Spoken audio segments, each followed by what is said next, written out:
Hello, my name is Jane Howson, and today I'm going to take you through the DipIFR mock debrief.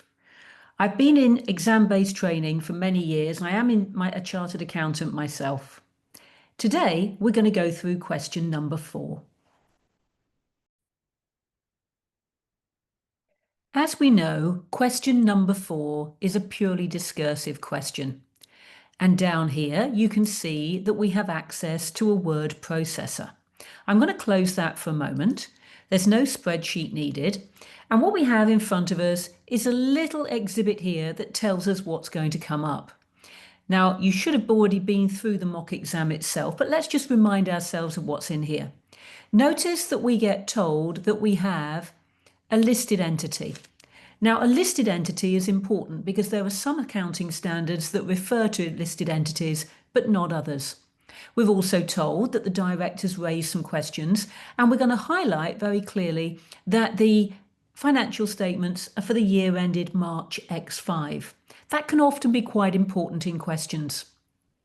Now we can see down here that we've got 2 little exhibits that we need to work through. One is about the acquisition of a subsidiary, and we're told that there are 3 questions relating to the company called NewSub. And the other one is about financial statements, where there are a couple of queries. And they refer to us to the requirement. Let's have a quick look at what that says. Not really an awful lot in here. It just says we've got to provide answers to the queries raised by one of the directors detailed in Exhibits 1 and 2 related to the consolidated financial statements for March. And the mark allocation is given in each. So I don't think we really need to open that again, but we do need to have a little look at the acquisition of the subsidiary. Now down here we can see that there are 3 queries. And we're told at the beginning that we've got this controlling interest in a new company. It doesn't say how much, but we know that that's got to be over 50%. And we're told, interestingly, that it has a year end of September. Now, having a year end of September is different from the year end that we've got. So we know that this is going to be, we've got a year end of March. And so this is going to be bought partway through last year. We're told it's unlisted, importantly, and has 2 separate business segments. Now that's going to be useful for a little bit later. And we're looking at the published financial statements, and there's a couple of things they want some help with. Now, I always find with these, it saves us going backwards and forwards between the word processor part and the question, is sometimes it's useful just to copy this bit across. So we know that these are all going to be standalone examples, and I'm just going to put that in here. And the reason I'm doing that, I can delete it later, but it saves me going backwards and forwards. So it says the most recent published statements are for the year ended December. Given that Amiga Group is a year end of March, this seems to pose a problem when preparing consolidated financial statements. And the questions that we've got down here are, how do we incorporate the new sub results given that they're prepared to a different year end? And could we require them to change their year end? So what I'm going to do here is I'm just going to delete that part. So I then got the question in front of me, and then I can start answering it. So I'm going to put in here query number 1. Now, query number 1 then, we're going to have to think about how many marks are available for this. Now, I'm just going to close that for a moment. You can see that the 17 marks aren't allocated between all 3. So I'm going to assume it's pretty evenly spread with between 5 and 6 marks for each one. So with that in mind, I know that I'm going to get some marks for stating rules and other marks for application. And it should be about 50-50 usually. So let's look at about 3 marks for rules and about 3 marks, 2 or 3 marks for application. So the first thing I think we need to say here is we've got to incorporate the new sub results, and it says given that they are prepared to a different year end. So query number 1 really is going to be us talking about how we're going to incorporate it. We know that's going to be a group. So what I'm going to say, first of all, is IFRS 10 explains how that we need to consolidate. And the reason that we need to consolidate is because we have control. Now, I don't want to go into too much detail about the consolidation techniques. We're going to be here all day and we haven't actually got that many marks to play with. But what they do want us to go on to is talking about this different year end. Now, technically, we should use the same year end to consolidate. And here we can see that it's not done that. So if not, we should prepare the information for the subsidiary up to its year end, which we know, it should prepare the subsidiary up to 31st of March if we possibly can.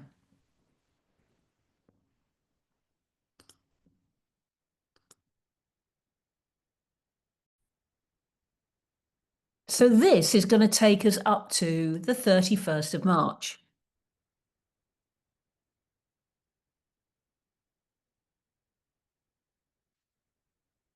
Which is the year end of the parent. There we go, 20x5. And my typing here is terrible. I can't even put a capital letter in. There we go, 31st of March x5. Now, the problem is that because it's got a different year end, we can prepare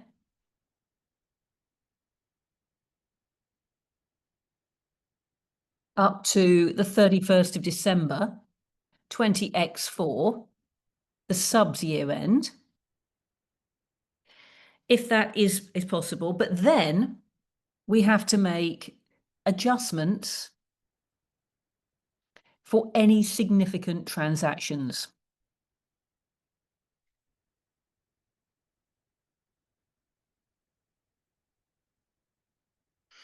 So what we've done here so far is we've stated a rule, we've stated another rule, and then we've applied it to this particular scenario. Now, this is only the case as long as the difference in dates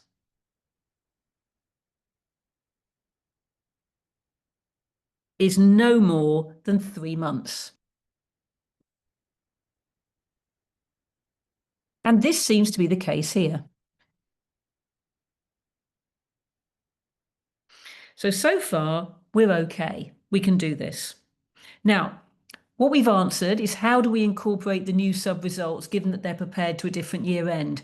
We've stated the fact that we've got control and we need to consolidate. We have then said that we need to consolidate to the same year end, but because it's not the same year end, we're then able to consolidate up to December and then make adjustments for significant transactions as long as it's no more than 3 months. And that's the case here. So far, we've got about 4 or 5 good quality points. Now what it says is, could we require the NewSub to change its year end given that we control it? Absolutely we can. And actually, that might be easier.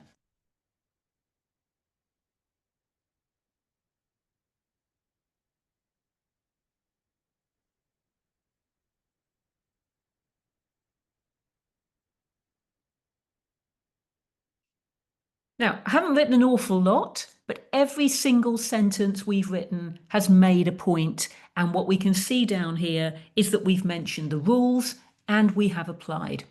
Now, at this stage, I'm then going to get rid of that question, so I've just got the answer left. And that way, I'm not taking up too much space on my answer. So let's have a look then at query number 2. Now, again, I'm going to assume similar sort of mark allocation. So here, what we've got, I'm just going to cut and paste this again to put it into my question paper. Oops, can't quite manage it. There we go. So I'm just going to cut and paste that, put that back into the word processor. And here we've got the answer. Just going to extend that a little bit, make it a little bit simpler to read. There we go. So what have we been told in here? A key reason for my reviewing the subs published financial statements was to find out how revenue and profit are split between the 2 business segments. Now, as soon as I see the word business segments, I start thinking about IFRS 8 on operating segments. I found the segmental reports, which we include in our consolidated statements, very useful when considering the performance of business segments of our existing group. But when I examined the financial statements of NewSub, I found none of the segmental disclosures that I see when I review the consolidated financial statements of Amiga. So what they're basically saying is that we've got some financial segments, but then it says, how can NewSub's financial statements be in accordance with the full IFRS without this information? Does the lack of segmental reporting mean we could ignore it for NewSub in our consolidated financial statements? So again, another couple of queries down here. Now, I think what we're going to do is we're going to answer these, and then I'm going to get rid of the question. So the first question down here is, how can it be in accordance? Well, we know that the accounting standard IFRS 8, which is on operating segments, I'm going to just say it's on segmental disclosures, because it is. If you can't remember the IFRS, by the way, just say that the accounting standard on operating segments should be fine. So IFRS 8 on segmental disclosures only applies to listed entities. There's my rule. And now what I've got to do is to apply it to this new sub. So we can then say that new sub is not listed, and therefore its single entity financial statements do not have to disclose the segments. So I've basically said the rule and I've applied it to this scenario. Now, the point is that it says, can it be in accordance? Yes, it can, is what we're saying. Does it mean we can ignore it in our consolidated ones? Now, I think the next part of it is saying that now that NewSub is part of the group,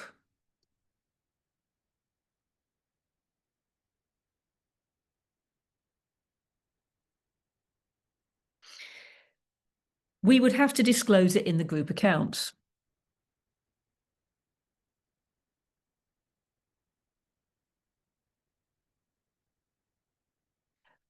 But I think we'd only need to do that if it met the definitions of a reportable segment.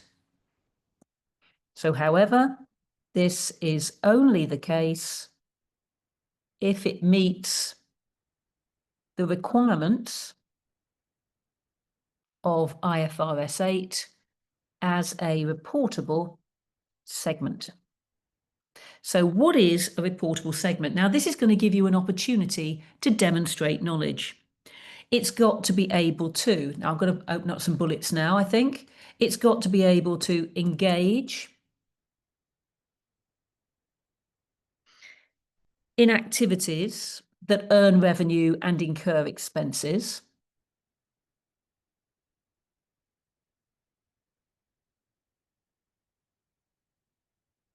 So that's the first point. And it also needs to have information that is reviewed. So its operating profits are reviewed by the chief operating decision maker. Now, remember, that's not just an individual. That can also be a group of individuals. And the financial information is discrete. Now, what we mean by that is it's standalone. So is that the case here? Well, we don't really know, do we? We haven't been given enough information at that point, so I can't really apply. But what we can also say is it is reportable if it exceeds certain size limits as well. Now, we're not looking at any more than 17 marks for 3 queries, so I'm really not going to go into an awful lot of detail here.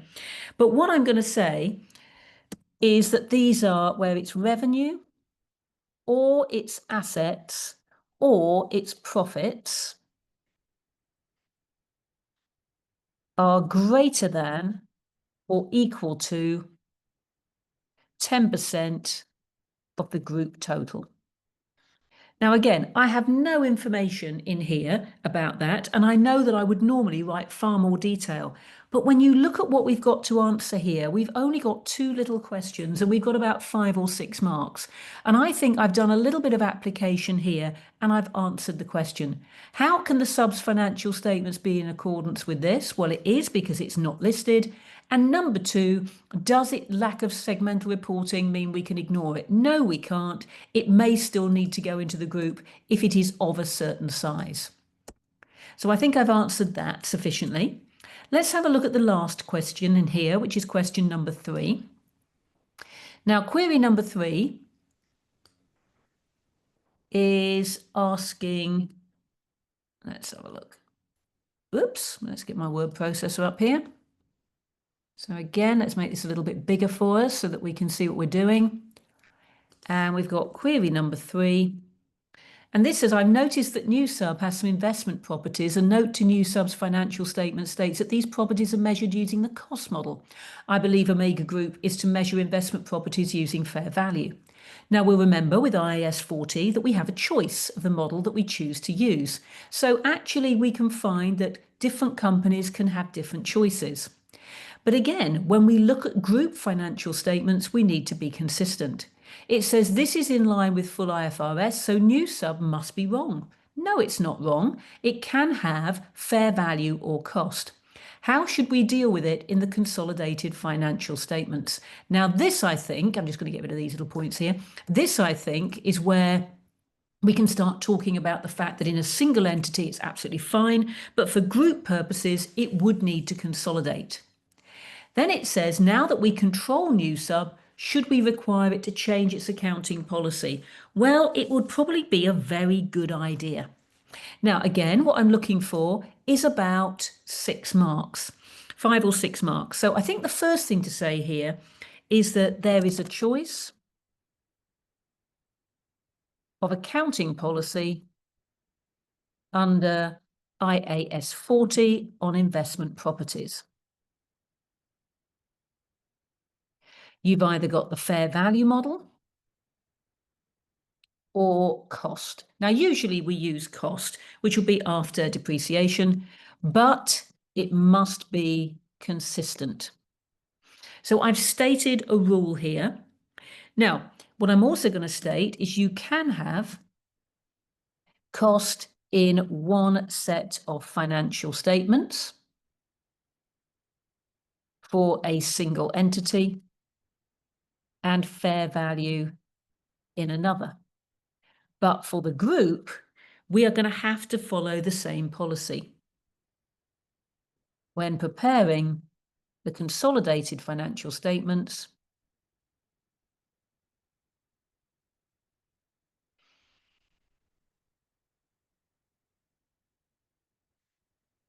the policy must be consistent or must be the same. So I think that what we would therefore need to do, now I'm going to start applying, is to include NewSub at the date of acquisition at fair value. So when NewSub is acquired, the investment properties will be revalued to fair value in accordance with the group policy. There we go. Now, what we would then need to do, this will be updated each year with movements in the value being recorded in the group statement of profit or loss. There we go. Now, I think what I've done here is answered the question, should we deal with the investment properties in the consolidated? How should we deal with them? We've said they need to be updated.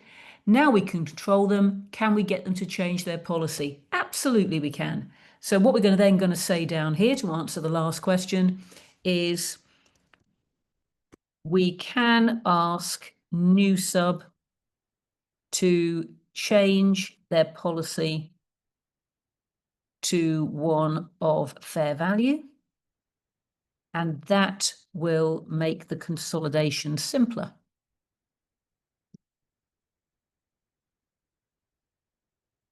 for the group. There we go.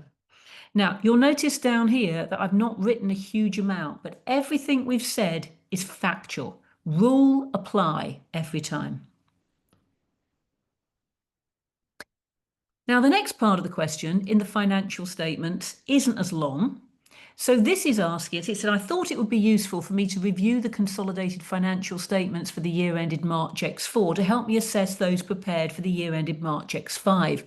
I also looked at the financial statements of one of our key competitors, Rival, and I have the following questions concerning the statements of profit or loss of Amiga and Rival.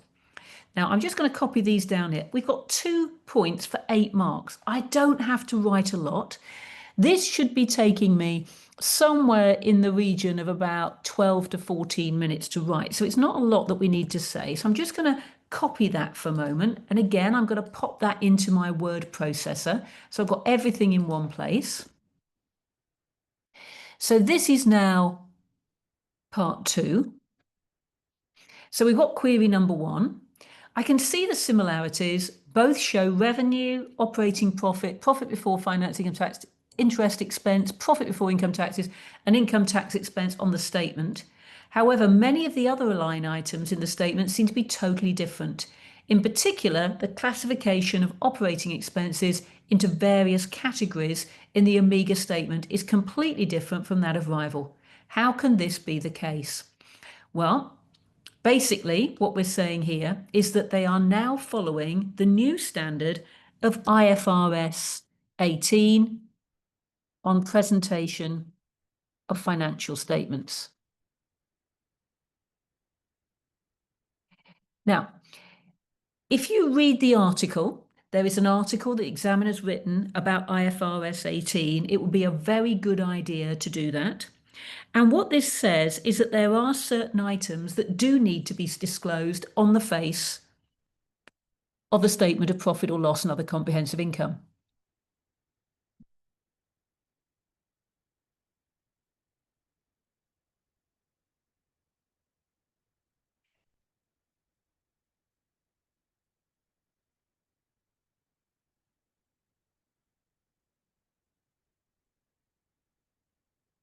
There we go.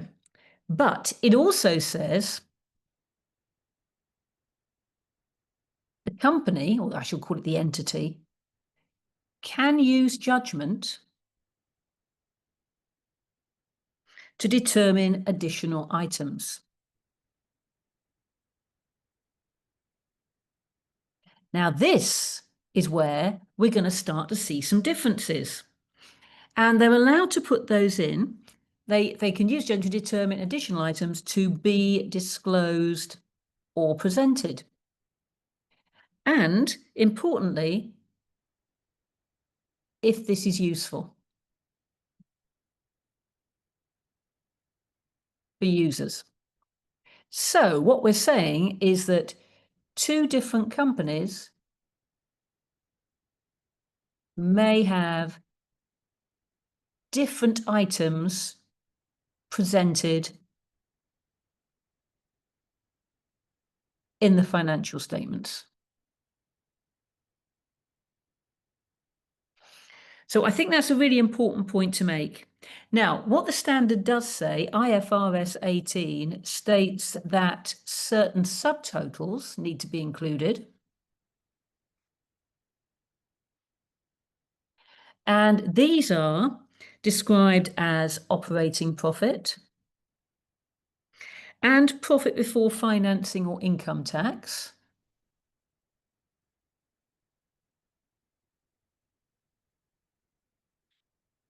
And profit for the year. So there are some things in there. Also, the costs can be disclosed or can be presented based on either function or nature. Now, this again is going to make the accounts very different. Therefore, the 2 companies can have very different accounts.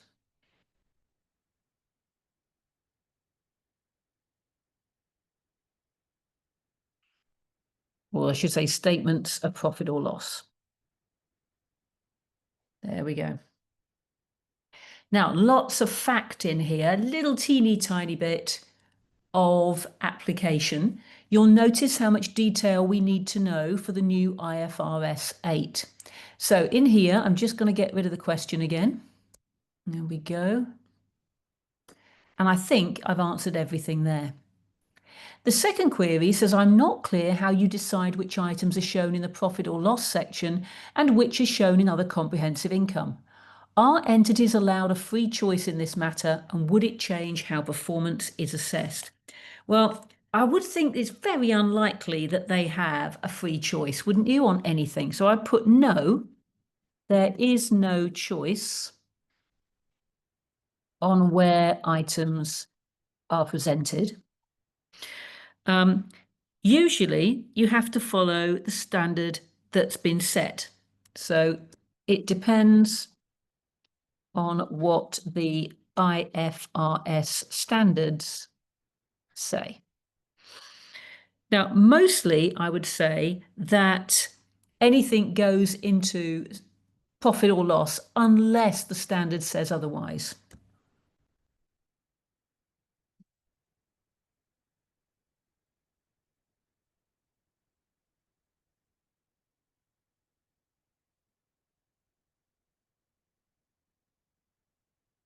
And I'm going to put down here, for example, revaluation gains, which we know is IAS 16.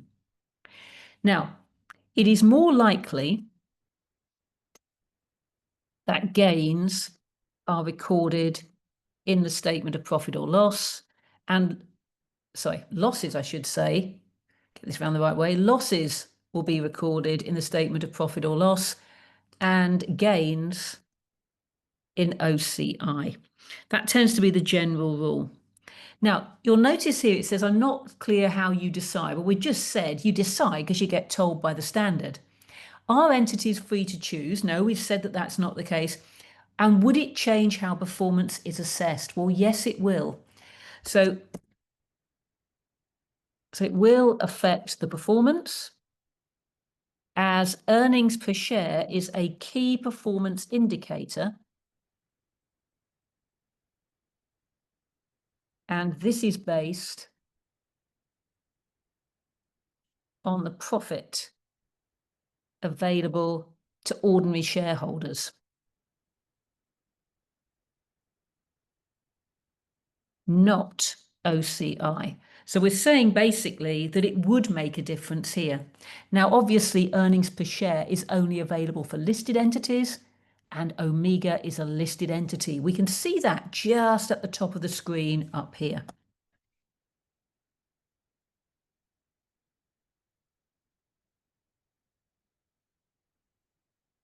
So the earnings per share is disclosed, and so will make a difference.